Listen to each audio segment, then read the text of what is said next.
हम लोग बात कर रहे थे आपका सुप्रीम कोर्ट, इसका संगठन कैसे होगा।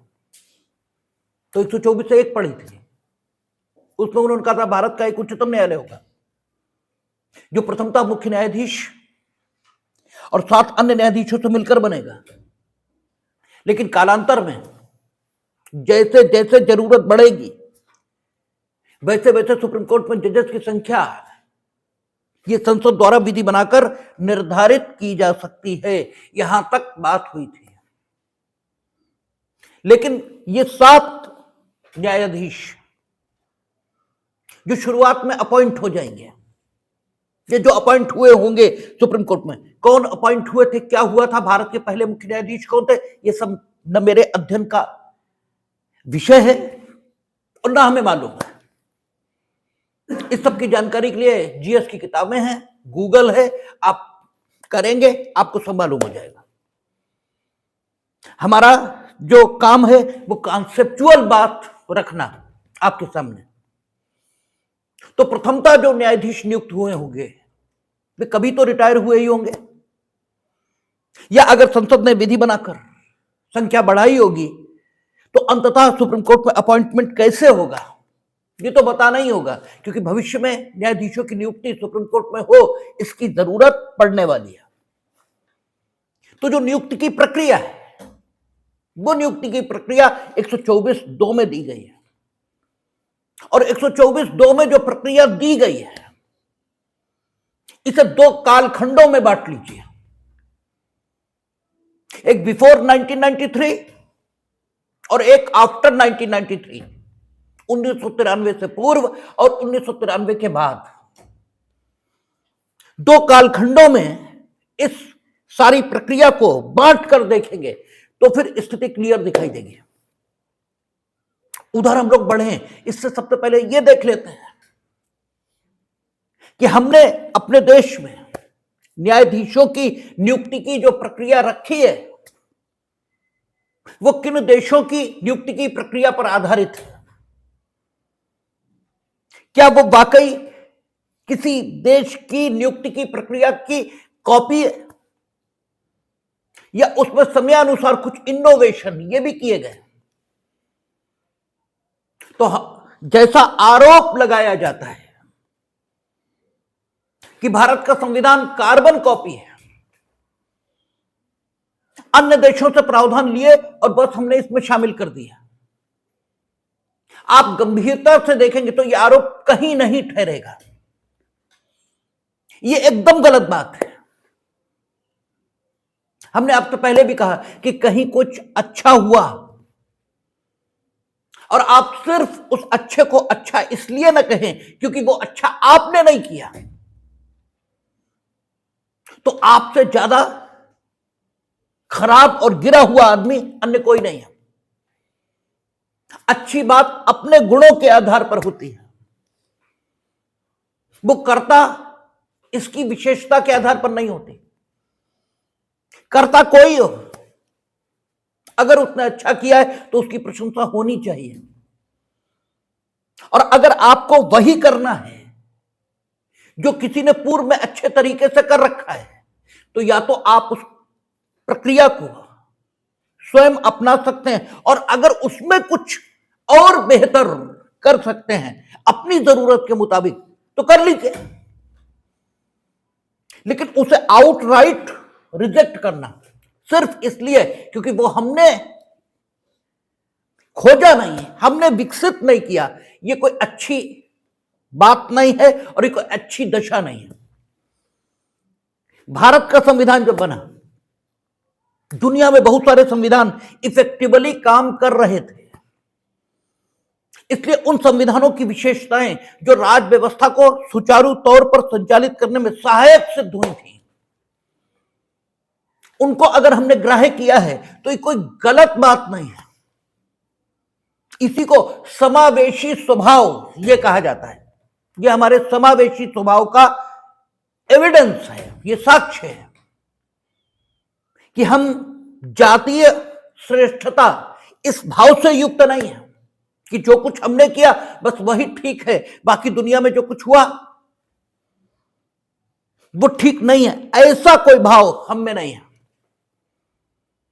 और ये बात आपको सुप्रीम जुडिशरी इसमें नियुक्ति के प्रश्न पर भी दिखाई देगी। जब आप सुप्रीम जुडिशरी में नियुक्ति का प्रोसेस देखेंगे तो नियुक्ति की यह प्रक्रिया आपको ब्रिटेन और अमेरिका इसकी सम्मिलित प्रक्रिया दिखाई देगी। ब्रिटेन में क्राउन उसे हक है, ये यूं कहें 2005 से पहले उसे हक था, और चूंकि भारत का संविधान 1947 में बना, और जो नियुक्ति की प्रक्रिया इंग्लैंड में सुप्रीम जुडिशरी में बदली है वो 2005 के बाद बदली है। वहां उन्होंने जुडिशियल अपॉइंटमेंट एक्ट 2005 ये पारित किया, और उसके मुताबिक इंग्लैंड और वेल्स इसमें सुप्रीम जुडिशरी या हायर जुडिशरी में जजेस कैसे अपॉइंट होंगे इसकी प्रक्रिया वहां निर्मित कर ली। लेकिन इससे पहले यानी जब 1947 में हमारे देश का संविधान बना, उस समय इंग्लैंड के राजा को एक अधिकार प्राप्त था कि जो पर्सन ऑफ गुड बिहेवियर है, और गुड बिहेवियर ये परिभाषित कहीं नहीं था कि क्या गुड बिहेवियर, जो पर्सन ऑफ गुड बिहेवियर है उसको वो सुप्रीम जुडिशरी में जस्टिस अपॉइंट कर सकते थे। वहां कोर्ट ऑफ अपील भी हमारे हाई कोर्ट जैसा है, उसे वो जज बना सकते थे। और जब तक वो गुड बिहेवियर इसको बनाए रखता था तब तक वो जज बना रहेगा। और अगर संसद के दोनों सदन, जो वहां हाउस ऑफ लॉर्ड्स और हाउस ऑफ रिप्रेजेंटेटिव, शायद हाउस ऑफ कॉमन्स कहते हैं, यस हाउस ऑफ रिप्रेजेंटेटिव तो अमेरिकन कांग्रेस के निचले सदन को बोलते हैं, जब तक वो हाउस ऑफ कॉमन्स और हाउस ऑफ लॉर्ड्स दोनों के द्वारा पारित प्रस्ताव के क्रम में सम्राट के द्वारा हटा न दिया जाए तब तक वो सुप्रीम जुडिशरी में रहेगा। और वहां आधार क्या है? गुड बिहेवियर, और वो भी डिफाइंड नहीं। इसके बाद भी वहां किसी जज को हटाने की प्रक्रिया शुरू हुई है, ये मेरी जानकारी में नहीं है, शुरू हुई हो तो हम कह नहीं सकते। और उनका सैकड़ों सालों का इतिहास है। और हमारे यहां संविधान शुरू हुए 75, 76 या 80 साल हुए हैं, जितने भी हुए हैं 50 से जोड़ लीजिए भाई, 26 जनवरी 1950 और आज 2024 जोड़ लीजिए कितने साल हुए, जितने भी हुए उसमें 2 जज, जस्टिस सौमित्र सेन और जस्टिस रामास्वामी, उन्हें हटाने की प्रक्रिया भी शुरू हो चुकी है। हमारी पोजीशन ये है, हम यहां स्टैंड करते हैं और नैतिकता के सबसे बड़े दावे हमारे हैं। आप फेसबुक देखो तो नैतिकता पर उपदेश भरे हुए हैं, सब नैतिक ही दिखाई दे रहे हैं। और हमारा कॉन्स्टिट्यूशन काम करते कितना टाइम हुआ? 50, 60, 70, 75 जितने भी साल हुए हैं, उसमें 2 जज हैं, सौमित्र सेन और जस्टिस रामास्वामी, दोनों को हटाने की प्रक्रिया शुरू हुई। यद्यपि प्रक्रिया पूर्णता को प्राप्त नहीं की है, ये ठीक है कि प्रक्रिया पूर्णता को प्राप्त नहीं की, और पूर्णता को प्राप्त इसलिए नहीं की क्योंकि जो आजकल संविधान बचा रहे हैं कांग्रेस के लोग, उन्होंने ही उसे पूर्णता को प्राप्त नहीं करने दिया। और आपको जब हटाने की प्रक्रिया सुप्रीम कोर्ट के जज को बताएंगे तो सुप्रीम कोर्ट के जज को सिर्फ 2 आधारों पर हटा सकते हैं। प्रूव्ड मिसबिहेवियर, प्रूव्ड, ठीक है, प्रूव्ड मिसबिहेवियर, खाली मिसबिहेवियर नहीं, प्रूव्ड मिसबिहेवियर, और इनकैपेसिटी, अक्षमता। और दोनों को हटाने की जो प्रक्रिया शुरू हुई थी वो प्रूव्ड मिसबिहेवियर, और मिसबिहेवियर को प्रूव करने के लिए एक एक्ट बना है, जजेस इंक्वायरी एक्ट। 1952, उस जजेस इंक्वायरी एक्ट 1952 में यह कहा है, उसकी धारा 3 और 4 है, उसमें यह कहा है कि जब भी किसी सुप्रीम कोर्ट के जज को हटाने के लिए कोई प्रस्ताव लाया जाएगा तो वो संसद के दोनों सदनों में से किसी एक सदन में आ जाएगा, और जब आएगा, कैसे आएगा, क्या होगा, जब वहां पहुंचेंगे तब बात करेंगे। अभी जितना प्रासंगिक है सिर्फ उतने पर बात कर रहे हैं। और जब वो आएगा तो लोकसभा अध्यक्ष या राज्यसभा के सभापति जहां भी वो आ जाए, वे क्या करेंगे, एक कमेटी का गठन करेंगे, और अगर दोनों जगह एक साथ आ जाए तो दोनों मिलकर एक कमेटी का गठन करेंगे। उस कमेटी में कौन होगा? सुप्रीम कोर्ट के जो एक्टिंग जज हैं, एक वो होंगे, एक हाई कोर्ट के जज ये होंगे, और एक एमिनेंट जुरिस्ट जिसे वे समझें उचित वो होंगे। तो जस्टिस रामास्वामी के लिए ये कमेटी बनी थी। जस्टिस जेके सावंत, जेके ये पीवी सावंत, शायद पीवी सावंत नाम है, सुप्रीम कोर्ट के वो एक्टिंग जज थे, वो उसके मेंबर थे। Justice Desai Bombay high court के चीफ जस्टिस थे, वो उसके मेंबर थे। और एक सुप्रीम कोर्ट के और रिटायर्ड जस्टिस थे, उनको उसका मेंबर बनाया था। और वो कमेटी जज पर लगे हुए आरोपों की जांच करेगी, इन्वेस्टिगेट करेगी, और जब वो कमेटी ये पाएगी कि यस, जो मिसबिहेवियर या मिसकंडक्ट के आरोप लगे हैं ये सही है, तब वो रिपोर्ट भेजी जाएगी उस सदन को, और फिर वहां उस सदन के सदस्य उसको पारित करेंगे आदि आदि। ये नहीं खाली आरोप पर नहीं है, प्रस्ताव आ सकता है सुप्रीम कोर्ट के जस्टिस को हटाने का। कैसे आएगा? प्रूव्ड मिसबिहेवियर, यानी मिसबिहेवियर प्रूव हुआ है तब आएगा। अच्छा, जस्टिस रामास्वामी उन्हें हटाने के लिए जो कमेटी गठित हुई उसने उनके ऊपर लगे आरोपों को सही पाया, उनके ऊपर लगे सारे आरोपों को ठीक पाया इन्वेस्टिगेशन में। उस इन्वेस्टिगेशन में सरकार के लोग नहीं थे, उस इन्वेस्टिगेशन में सब जुडिशरी से जुड़े लोग थे, और उन्होंने एकदम ठीक पाए आरोप। उसके बाद वो रिपोर्ट कहां रखी गई? सदन में, लोकसभा में। पारित होने का नंबर आया तो कॉन्स्टिट्यूशन में लिखा यह है कि जब यह प्रूव्ड मिसबिहेवियर का प्रस्ताव सदन में रखा जाएगा तो वह सदन की कुल सदस्य संख्या, उसके बहुमत से और उपस्थित और मत देने वाले सदस्यों के 2/3 बहुमत से पारित होना चाहिए। अब सदन की कुल सदस्य संख्या का बहुमत कांग्रेस के सदस्यों के उपस्थित हुए बिना हो ही नहीं पा रहा था।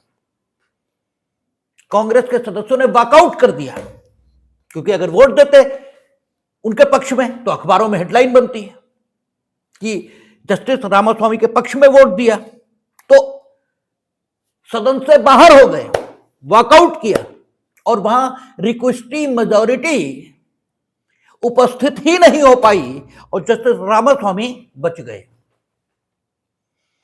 तो ये वो बचा रहे थे, ठीक है ना, जो संविधान आजकल बचा रहे हैं। ठीक है, ये उनके कृत्य हैं। तभी हम बार बार कहते हैं कि आप सिर्फ कॉन्स्टिट्यूशन पढ़ते जाइए, आपको इनसे नफरत सी होती चली जाएगी कि ये बिल्कुल झूठे लोग हैं, जो बिल्कुल भ्रष्टों के साथ हैं। तो प्रूव्ड मिसबिहेवियर इससे इस पर आता है, मिसबिहेवियर पर नहीं आएगा, और प्रूव्ड इनकैपेसिटी इस पर आएगा। ठीक है, 2 ग्राउंड है उन्हें हटाने के। तीसरा ग्राउंड है ही नहीं, और वो भी प्रूव्ड। लगभग उतना ही कठिन है जितना महाभियोग को पारित कराना। आसान नहीं है उन्हें हटाना,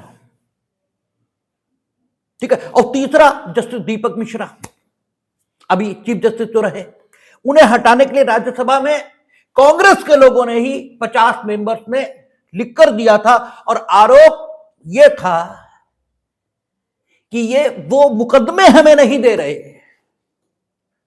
जो हम मांग रहे हैं। अच्छा भाई, वो मुकदमे तुम्हें काहे दिए जाएं? तुम पैसे लिए बैठे इसलिए दिए जाएं? ठीक, क्यों दिए जाएं? भाई आपको हम जहां सुनवाना चाहेंगे वहां सुनाओ, ठीक है। तो 3 जज हैं जिनको हटाने की प्रक्रिया इन 75 सालों में शुरू हो गई, और वहां सैकड़ों वर्षों का इतिहास है और प्रूव्ड, ठीक है, मिसकंडक्ट, ऐसा कोई शब्द भी नहीं है वहां। केवल इतना कहा कि गुड बिहेवियर जब तक रहेगा तब तक वे जुडिशरी में काम कर पाएंगे। कुछ भी नहीं कहा, प्रूव्ड अनप्रूव्ड कुछ नहीं कहा। और सैकड़ों वर्षों के इतिहास में वहां एक बार यह मौका नहीं आया, या आया हो तो इतने कम बार आया होगा कि हमें मालूम भी नहीं है, कि वहां जस्टिस को हटाने की प्रक्रिया शुरू हो। और पश्चिमी सभ्यता खराब है, ये आप गालियां बकते घूमते हैं। आपकी सभ्यता बहुत अच्छी है, आपकी सभ्यता निस्संदेह अच्छी है, लेकिन आप अच्छे नहीं हैं। आप अच्छे कहीं से नहीं हैं। उनकी सभ्यता कैसी भी हो, वो बहुत अच्छे लोग हैं। न होते तो हमने कल भी कहा कि आपके शासकों का शासन ईरान तक रहा है,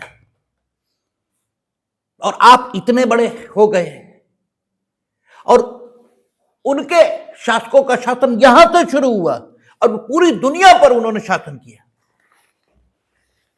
ठीक है। कहते हैं उनके साम्राज्य में सूरज अस्त नहीं होता था, तो ठीक है, उनकी नीति साम्राज्यवादी रही होगी, इसलिए आप कह सकते हैं कि ऐसा हुआ। लेकिन इसमें कहीं ना कहीं उनके व्यक्तित्व का भी योगदान है। यूं ही ऐसे सारी चीजें नहीं हो जाती।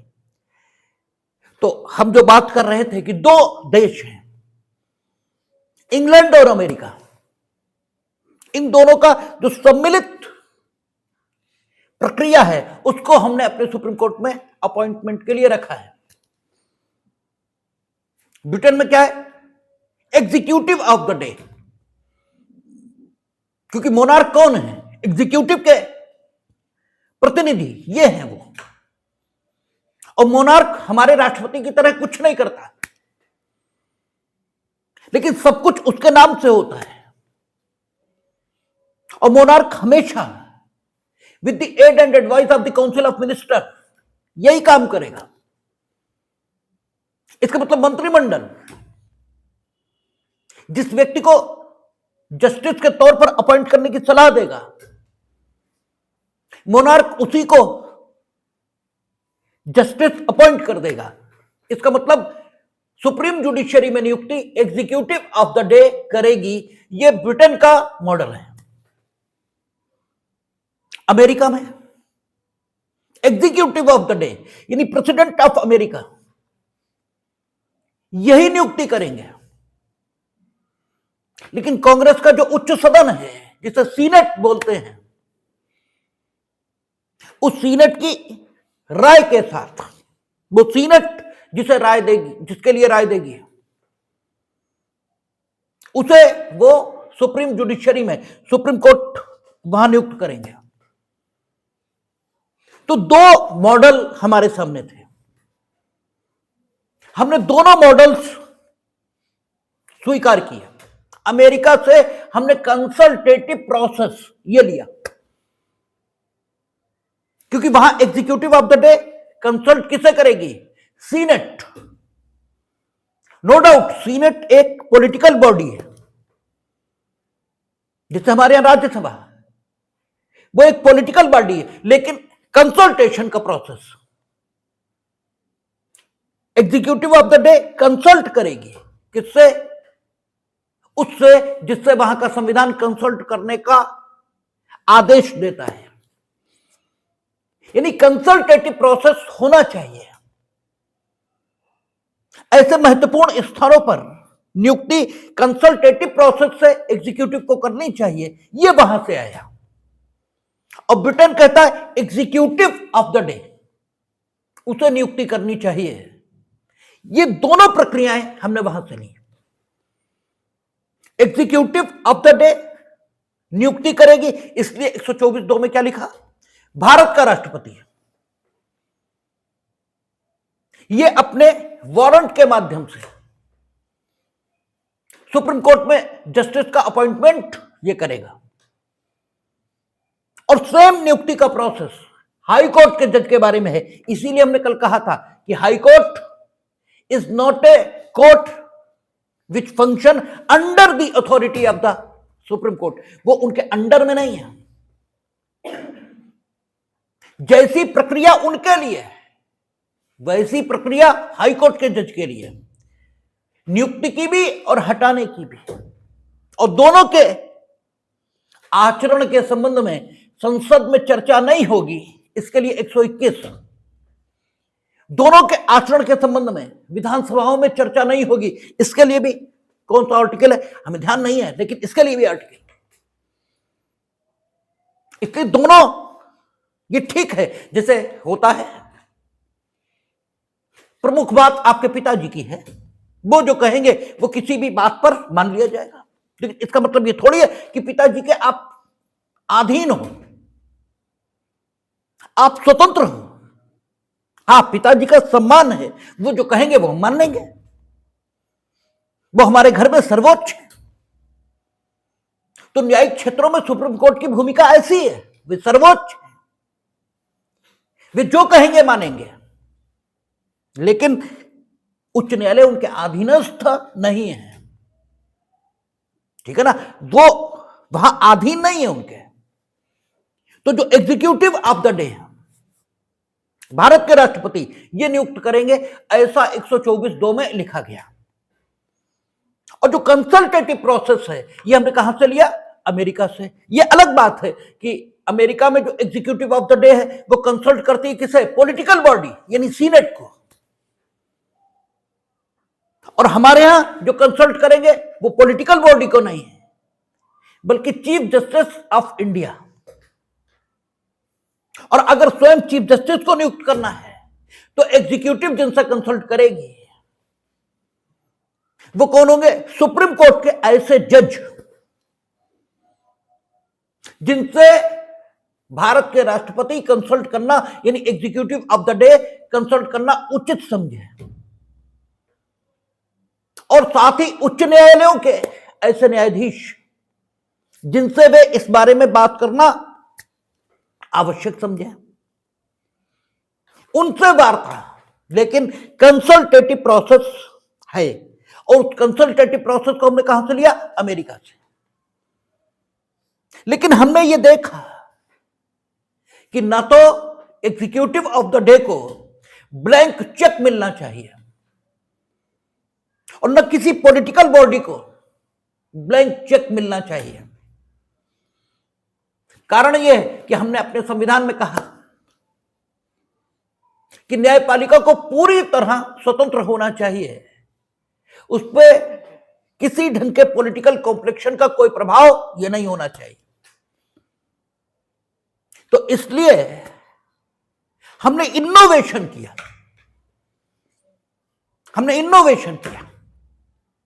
इंडिपेंडेंस ऑफ द जुडिशियरी को सुनिश्चित करने के लिए। Executive of the day appoint करेगी, ठीक है, क्योंकि भारत के राष्ट्रपति उन्हें ही अपॉइंट करना चाहिए, क्योंकि वे भारत के प्रतीक, सिंबल ऑफ द नेशन। और भारत के न्यायाधीशों की नियुक्ति होनी है, तो सिंबल ऑफ द नेशन के अलावा कोई करे यह समुचित नहीं दिखाई देगा, ये डिग्निटीफुल नहीं दिखाई देगा, इसलिए वे ही करें। और वो बात हमने कहां से ली? ब्रिटेन से।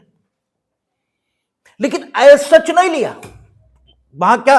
गुड बिहेवियर, इस पर हटा भी सकते हैं। हमने गुड बिहेवियर की बात नहीं की, हमने कहा प्रूव्ड मिसकंडक्ट। ये प्रूव्ड इनकैपेसिटी इसी पर हटेगा। अभी देखेंगे 124(4), 124(5) ये आएगा। 124(3) में क्या है आपका एलिजिबिलिटीज। 124 में 7 सब सेक्शन है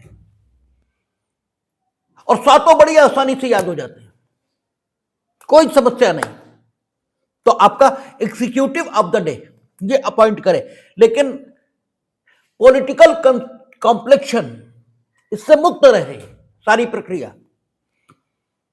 और एग्जीक्यूटिव भी मनमाने व्यक्ति को नियुक्त न करे, जबकि ब्रिटेन में मनमाने को अपॉइंट कर सकते हैं।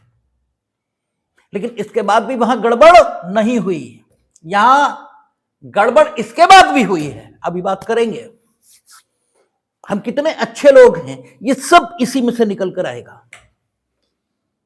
और हम नहीं, विशेषकर कांग्रेस का क्या रोल रहा है देश की फंक्शनिंग में, देश की राज व्यवस्था की फंक्शनिंग में, ये अभी निकलेगा। इसके बाद क्या होगा, executive of the day appoint करेगी, बट दे विल कंसल्ट। ठीक है, तो कंसल्टेटिव प्रोसेस अमेरिका से, इसलिए क्या उभर कर आया 124(2) देखें, कहता है अब अनुच्छेद ये बदला हुआ आ गया, ये तो पुराना किसी के पास है वो पढ़ो। पुराना है बेयर नहीं, पुराना वो नहीं, बेयर पुराना नहीं। अनुच्छेद 124 का निर्देश, अरे ये नहीं, उच्चतम न्यायालय के और राज्यों के उच्च न्यायालयों के ऐसे न्यायाधीशों से परामर्श के पश्चात जिनसे राष्ट्रपति इस प्रयोजन के लिए परामर्श करना आवश्यक समझे, ठीक है, इनसे परामर्श राष्ट्रपति करेंगे।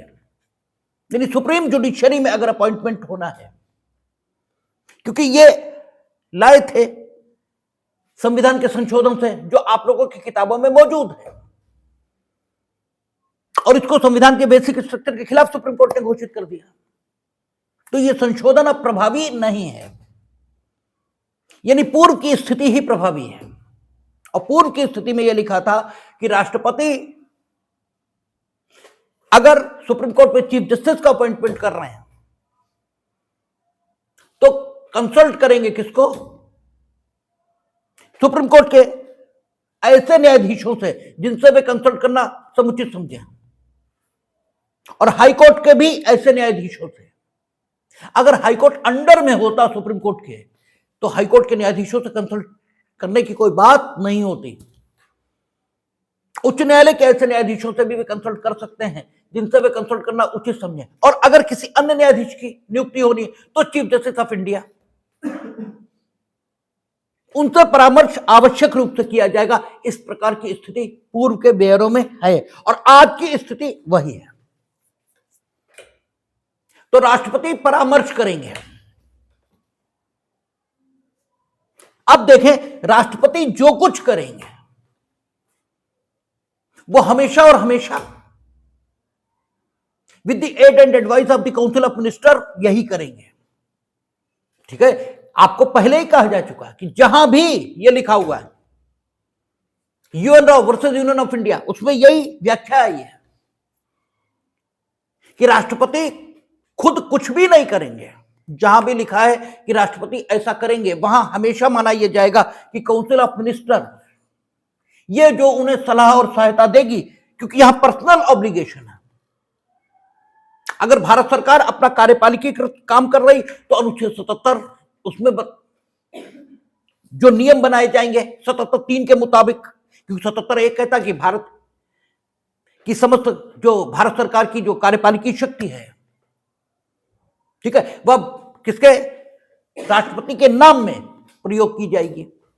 77(1) क्या कहता है कि भारत सरकार का समस्त कार्यपालिकी कार्य राष्ट्रपति के नाम में किया जाएगा, और 77(2) क्या कहता है कि भारत सरकार के जो कार्यपालिकी कृत्य हैं वे राष्ट्रपति के नाम में किए गए हैं। इसको घोषित करने के लिए तरीका नियमों के माध्यम से बताया जाएगा, और जब किसी भी लिखत के या किसी भी आदेश के निष्पादन को उस प्रकार से प्रमाणित करके सामने रखा जाएगा कि राष्ट्रपति ने जारी किया, तो इस आधार पर कि वो राष्ट्रपति ने जारी नहीं किया है उसे किसी न्यायालय के समक्ष चुनौती नहीं दी जाएगी। और 77(3) क्या कहता है कि राष्ट्रपति कार्यपालिकी कृत्यों को ठीक प्रकार से संचालित करने के लिए नियमों का निर्माण कर सकेंगे। नियमों के निर्माण की ताकत ये 77(3) देता है। तो अगर कार्यपालिकी कृत्य भारत सरकार को करने हैं तो 77 और ये किसके नाम में जाएंगे? राष्ट्रपति के नाम में। लेकिन राष्ट्रपति को ऐसा कोई काम करना है जिसे करने की जिम्मेदारी भारत का संविधान उन्हें ही देता है, तो फिर भारत के राष्ट्रपति उस काम को करने के लिए अनुच्छेद 74 के मुताबिक मंत्रिमंडल की सलाह और सहायता से ही उस काम को करेंगे। यहां क्या लिखा है? यहां लिखा है कि भारत के राष्ट्रपति सुप्रीम कोर्ट के जो जस्टिस, चाहे वो चीफ जस्टिस हो या अन्य न्यायाधीश, उनकी नियुक्ति करेंगे, किंतु सलाह और सहायता, ठीक है, सलाह और सहायता किसकी?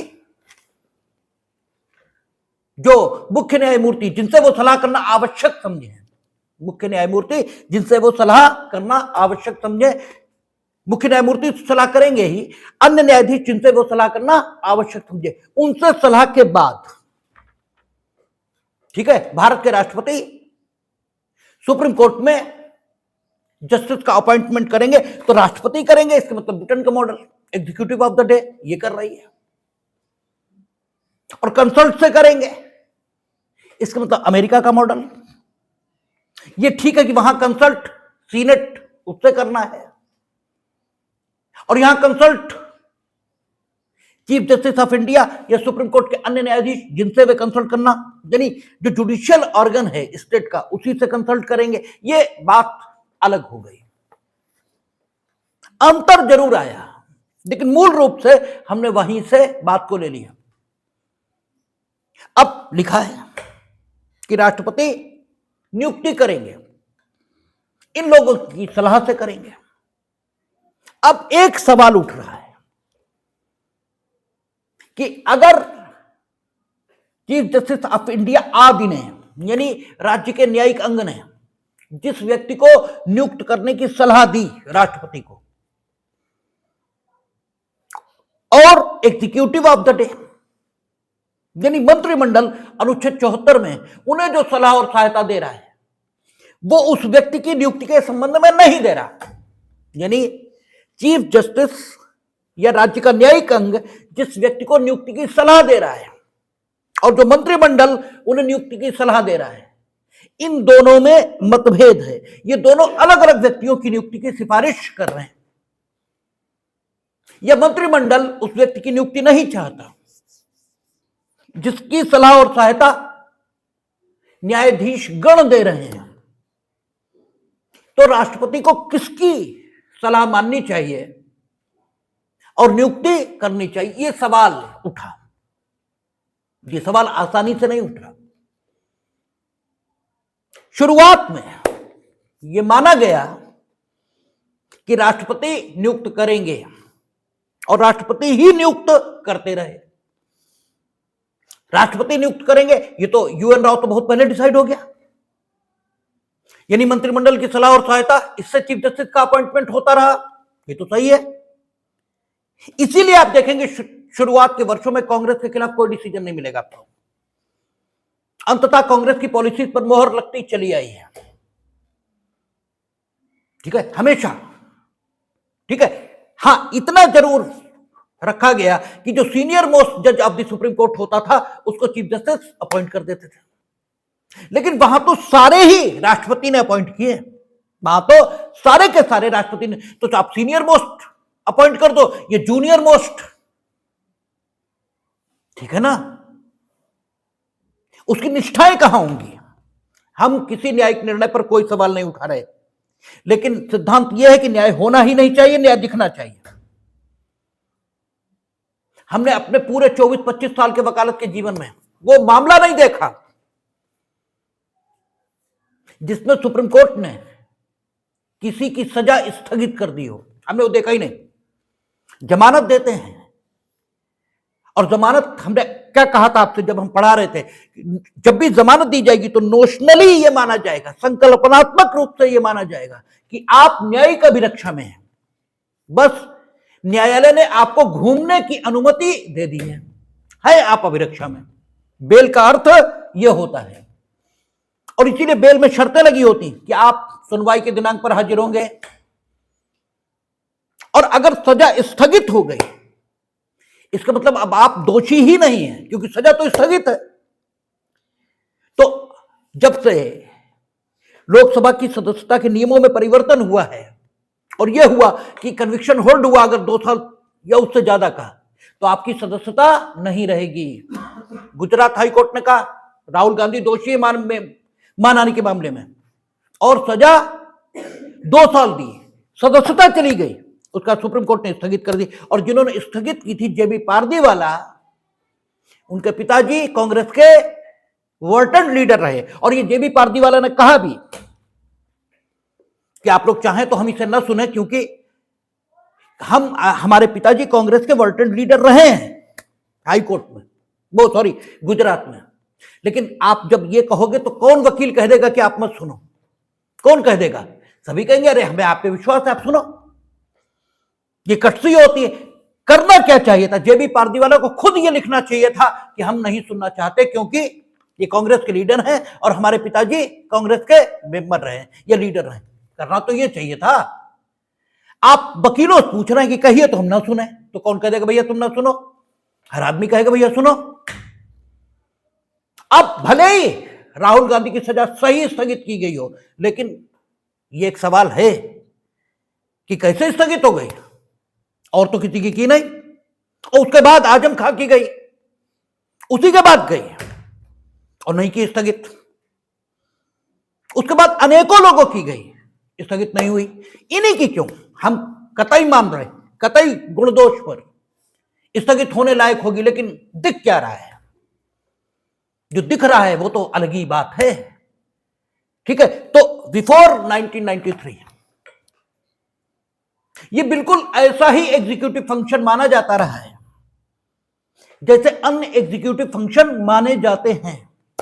और उन एग्जीक्यूटिव फंक्शंस में क्या है कि राष्ट्रपति मंत्रिमंडल जो उन्हें सलाह देता है उसके मुताबिक काम करते हैं। यहां भी यही होता रहा, और मंत्रिमंडल मतलब हुआ minister of law and justice. सामूहिक रूप से मंत्रिमंडल उन्हें जो सलाह देता रहा वही अपॉइंट होता रहा। यद्यपि चीफ जस्टिस हमेशा कौन अपॉइंट हुआ? जो सीनियर मोस्ट जज ऑफ द सुप्रीम कोर्ट हुआ वो अपॉइंट हुआ। लेकिन सबके सब राष्ट्रपति के द्वारा अपॉइंटेड थे ना, तो उनमें सीनियर मोस्ट हो या जूनियर मोस्ट हो, उससे दिखेगा तो कम से कम शंका और संदेह इस बात का जरूर होगा कि शायद इंपार्शियल अपॉइंटमेंट नहीं हुए। ठीक है ना? इस स्थिति में 1958 में लॉ कमीशन ने सजेस्ट किया कि चूंकि सुप्रीम कोर्ट एक प्रशासनिक न्यायालय भी है, ठीक है ना, सुप्रीम कोर्ट एक एडमिनिस्ट्रेटिव कोर्ट भी है, और उसके जो कर्मचारी हैं, उसके जो सेवक हैं, हमने कहा ना राज्य के तीनों अंग पूरी तरह स्वतंत्र हैं। विधायिका के अपने ऑफिसर्स हैं, विधायिका का अपना कर्मचारी वृंद है, सरकार का अपना कर्मचारी वृंद है। ये अलग बात है कि सरकार के काम सबसे ज्यादा, इसलिए सरकार के कर्मचारी सबसे ज्यादा, इसलिए आपको लगता ये है कि अन्य 2 अंगों के कर्मचारी नहीं है, उनके भी अपने अलग है, और उन कर्मचारियों पर अनुशासन बनाए रखने का काम राज्य के उन्हीं दोनों अंगों का है। यही स्थिति सुप्रीम कोर्ट की भी है कि वो प्रशासनिक न्यायाधीश भी हैं और प्रशासनिक न्यायालय भी है। तो लॉ कमीशन ने 1958 में सिफारिश की कि चूंकि सुप्रीम कोर्ट प्रशासनिक न्यायालय भी है, इसलिए जो सीनियर मोस्ट जज है वो हो सकता है बहुत अच्छा जज हो, ठीक है, लेकिन जो प्रशासक होना चाहिए उसमें जज के गुण ये भी हो, ये अच्छी स्थिति है, लेकिन प्रशासक के तौर पर जो व्यक्ति चाहिए होता है वो डिफरेंट क्वालिटी का होना चाहिए। ठीक है ना? क्योंकि जो प्रशासक होता है उसे काम निकालना होता है। जैसे आप जो प्रशासनिक अधिकारी हैं वो आपके ईगो को सेटिस्फाई करके काम निकाल लेंगे, कहेंगे अरे आप तो इतने बढ़िया आदमी, बताओ ऐसे आप कर रहे हो, ठीक है, और अपना काम वो चला लेंगे। और जो सिद्धांतवादी आदमी होता है वो अड़ जाएगा, वो कहेगा ना ये कैसे हो जाएगा, ये होगा ही नहीं, ठीक है। तो प्रशासन थोड़ा जो पॉलिश्ड आदमी होता है वही चला सकता है।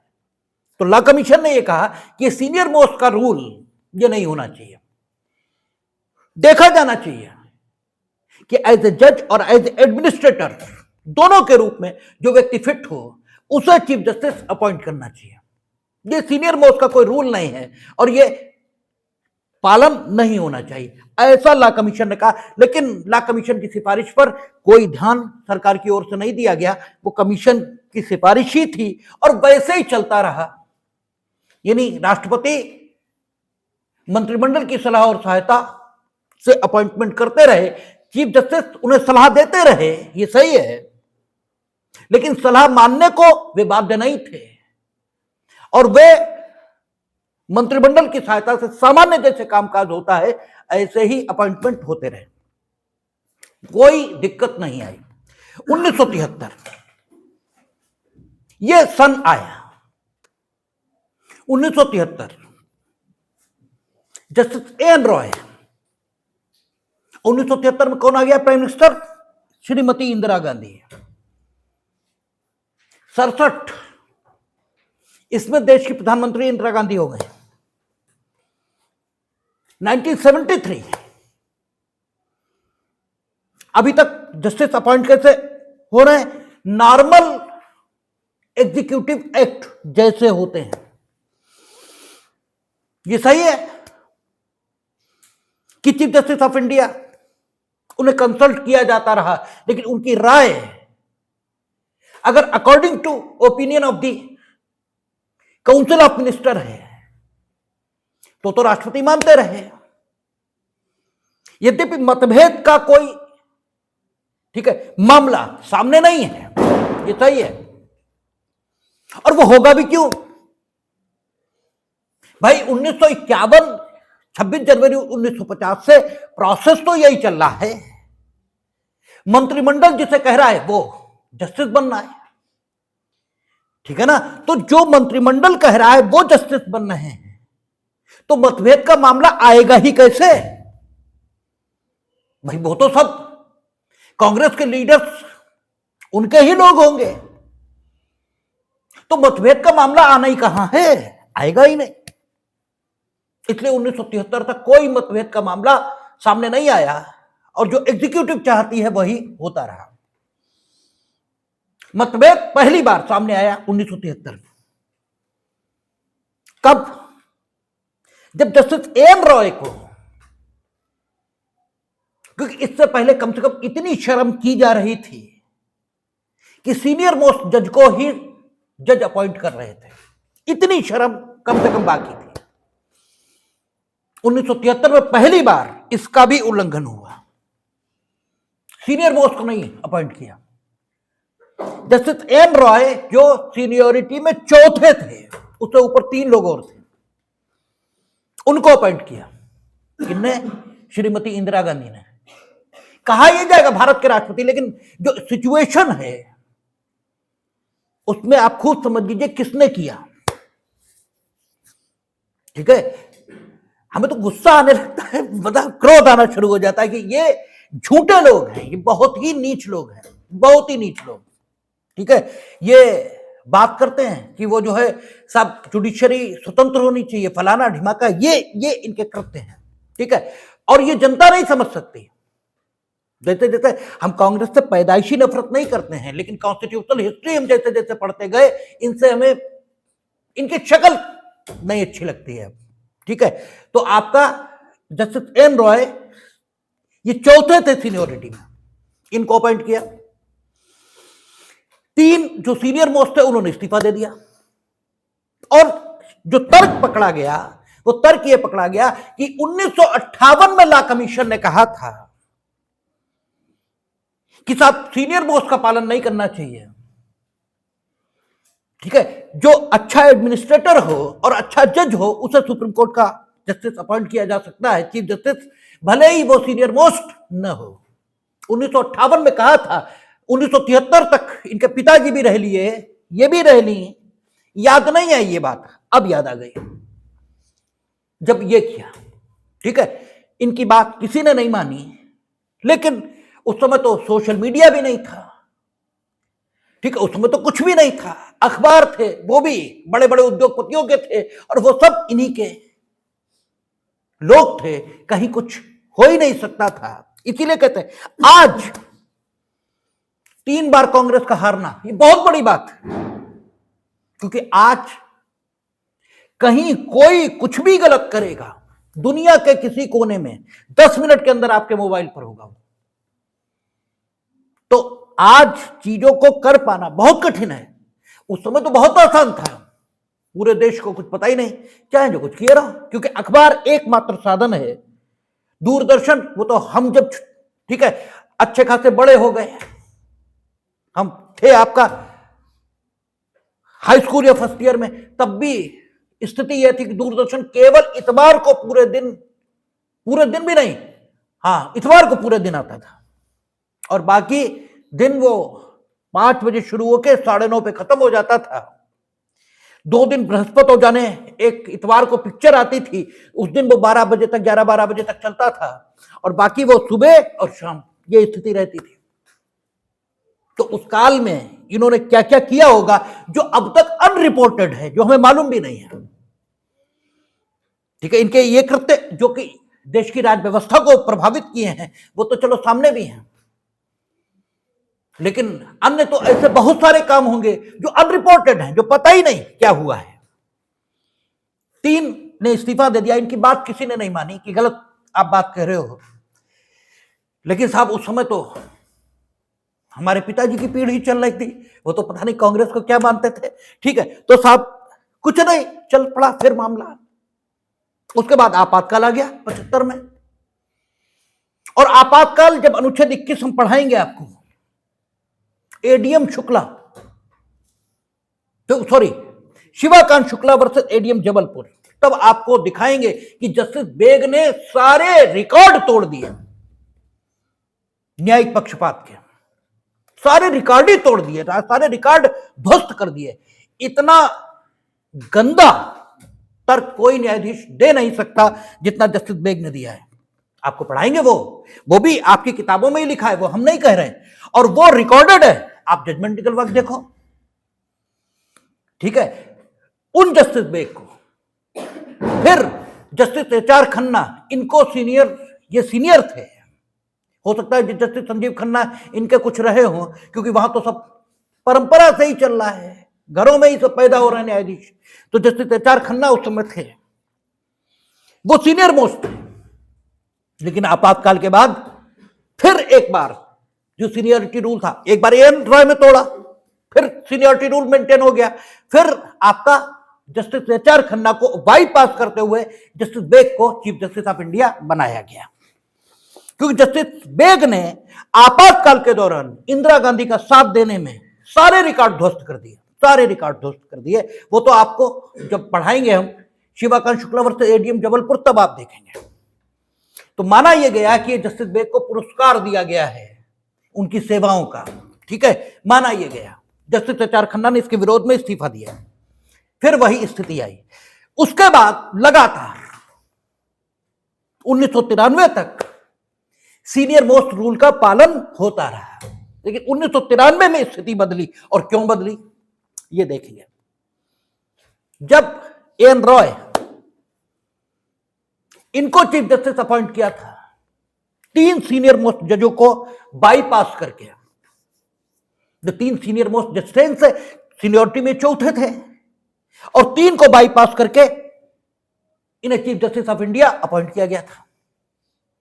और गवर्नमेंट ने तर्क पकड़ा था कि 1958 में जो लॉ कमीशन ने सिफारिश की थी उसके मुताबिक हमने ऐसा किया। इनकी बात किसी ने नहीं मानी थी, और उस समय भी कुछ तो लोग रहे हैं जो संघर्ष करते रहे।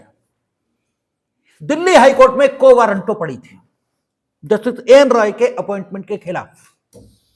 आपको 5 प्रकार की रिटें 5 ही प्रकार की जारी होती हैं, ये गलत है। 5 प्रकार की रिटें नहीं जारी होती, मतलब सॉरी 5 प्रकार की रिटें जारी होती, लेकिन इसके अलावा भी जारी होती है, लेकिन मुख्यतः 5 प्रकार की रिटें जारी होती हैं। इसके अलावा भी जारी होती हैं। ये अनुच्छेद 32 जब बताएंगे आपको तो आपको दिखाएंगे कि अन्य रिटें भी जारी होती हैं, लेकिन सामान्य तौर पर 5 प्रकार की ही रिटें जारी होती हैं सामान्य तौर पर। इसके अलावा भी हो सकती हैं, लेकिन 5 प्रकार की जारी होती है, और उनमें से को वारंटो अधिकार परीक्षा, ये रिट कब जारी की जाती है? जब कोई व्यक्ति किसी लोक पद पर नियुक्त होता है और उसमें योग्यता नहीं होती लोक पद पर नियुक्त होने की,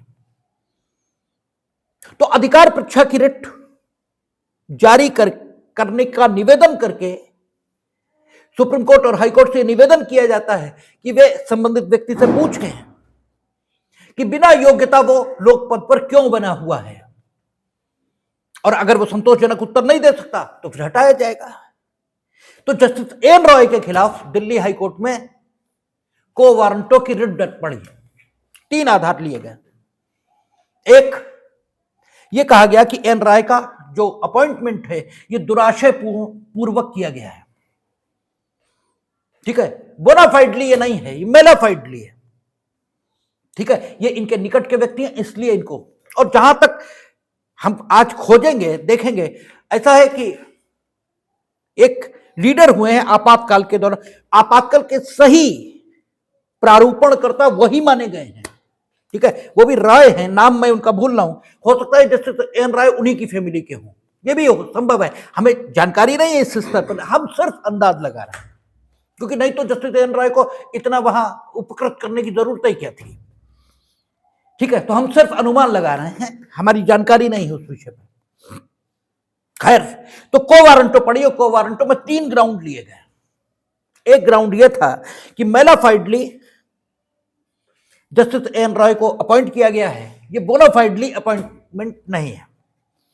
दूसरा ग्राउंड लिया गया कि साहब सीनियर मोस्ट जो जज को नियुक्त करने का अनुच्छेद 124 में अंतर्निहित प्रावधान है, अंतर्निहित, ठीक है, एक्सप्रेस तो नहीं है, अभिव्यक्त तो यही लिखा है, लेकिन दूसरा ग्राउंड ये लिया गया कि अंतर्निहित है अनुच्छेद 124 में ही कि सीनियर मोस्ट को अपॉइंट किया जाए, और चूंकि ये सीनियर मोस्ट नहीं थे इसलिए इनमें नियुक्त होने की योग्यता नहीं है चीफ जस्टिस, और ये नियुक्त हुए हैं इसलिए अयोग्य व्यक्ति की नियुक्ति ये हुई है, इसलिए इनसे पूछा जाए ये किस हक से किस चीफ जस्टिस ऑफ इंडिया के पद पर बने हुए हैं।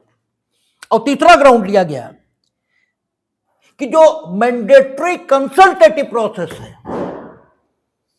ठीक है ना, कंसल्टेटिव प्रोसेस उसमें रखा गया है, उसको फॉलो नहीं किया गया, क्योंकि कंसल्टेटिव प्रोसेस अगर फॉलो किया जाता तो सीनियर मोस्ट उसी को नियुक्त होने की सिफारिश चीफ जस्टिस ऑफ इंडिया ने की होती,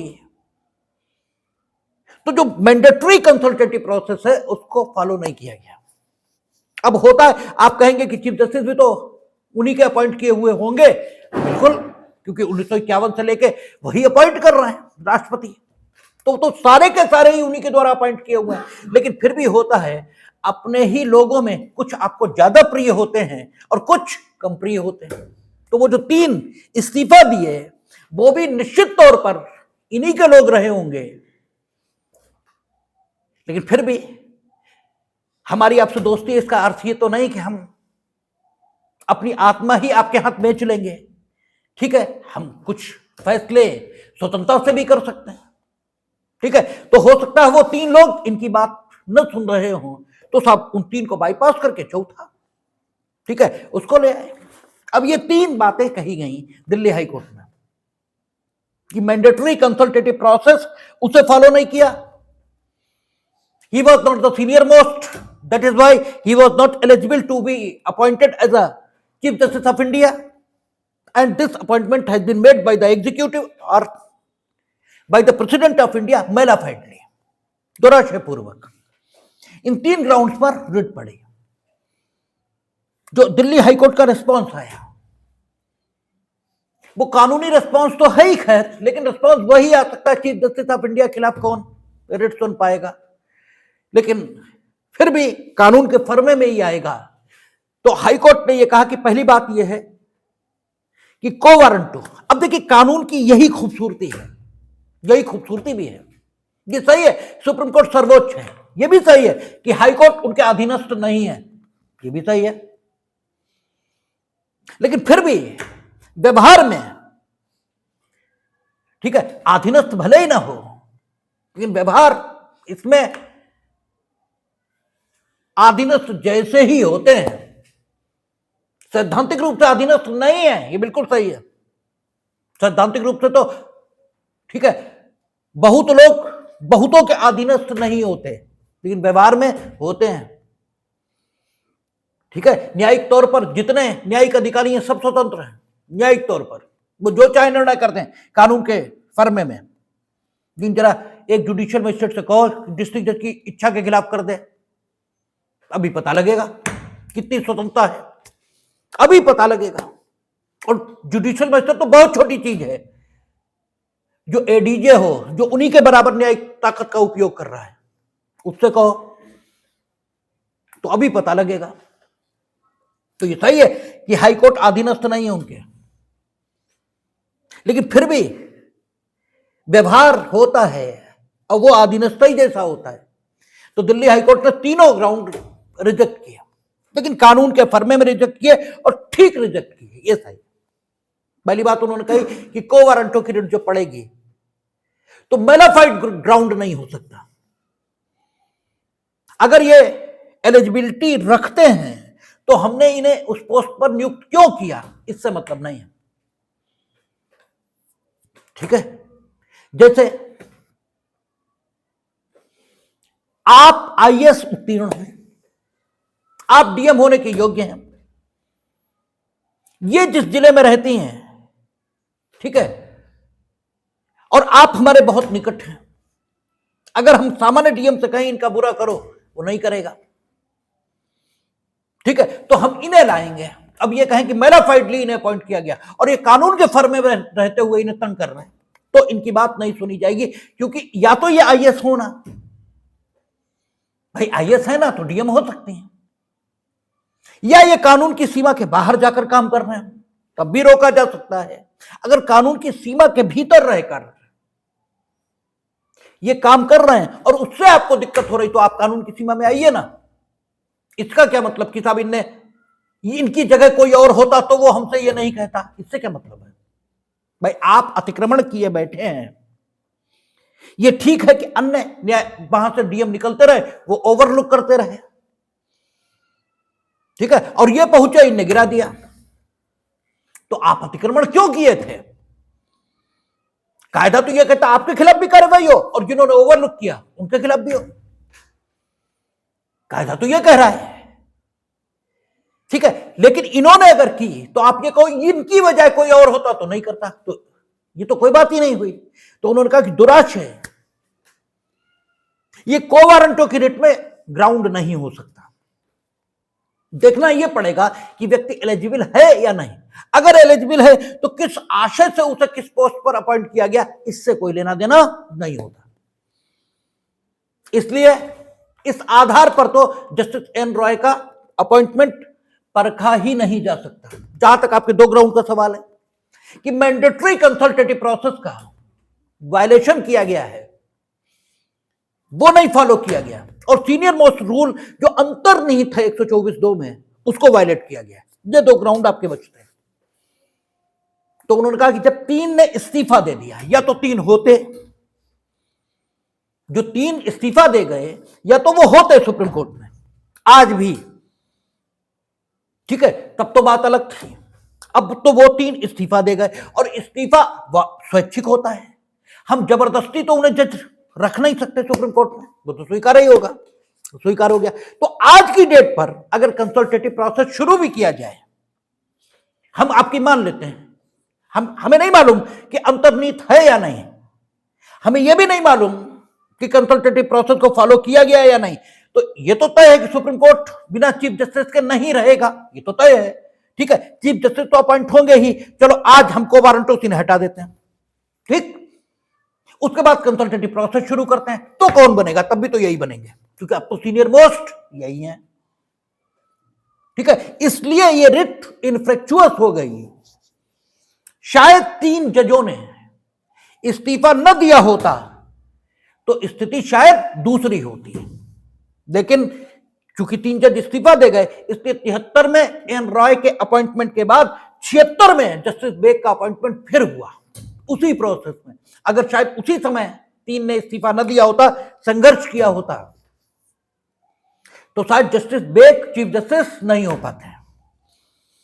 लेकिन फिर 76 में फिर इन्होंने वही किया, और 76 में इंदिरा गांधी 77 में बुरी तरह हारी, ठीक है, बुरी तरह हारी। तब आदमी के दिमाग सही आ ही जाते हैं, ठीक है। उसके बाद जनता पार्टी आ गई, उसने फिर सीनियर मोस्ट रूल का फॉलोअप किया। उसके बाद 80 में ये जीती, लेकिन 77 के जख्म ताजा थे और 84 में खत्म ही हो गए, ठीक है ना। 84 में खत्म हो गई, और उसके बाद सारी सरकारों ने सीनियर मोस्ट का पालन किया। लेकिन यह प्रश्न बना रहा कि अगर चीफ जस्टिस ऑफ इंडिया जो राय दे रहे हैं और मंत्रिमंडल राष्ट्रपति को जो राय दे रहा है, इसके बीच विरोध है, अगर एक है ये राय तब कोई बात ही नहीं, लेकिन अगर विरोध है तब किसकी राय को प्रमुखता दी जाए, किसकी राय के मुताबिक जस्टिस का अपॉइंटमेंट हो, यह प्रश्न बना रहा। और इस प्रश्न का समाधान निकला आकर 1993 किस मुकदमे में? Supreme court advocate on record association versus union of India. और इसकी बात शुरू किसमें हो गई? Subhash Sharma versus union of India. Subhash Sharma versus union of India, supreme court advocate on record versus, ठीक है, supreme court advocate on record association versus union of India, और supreme court advocate on record association versus union of India. इसमें supreme court ने जो कहा उसे स्पष्ट करने के लिए अनुच्छेद 143, उसमें एक रेफरेंस सुप्रीम कोर्ट को भेजा गया।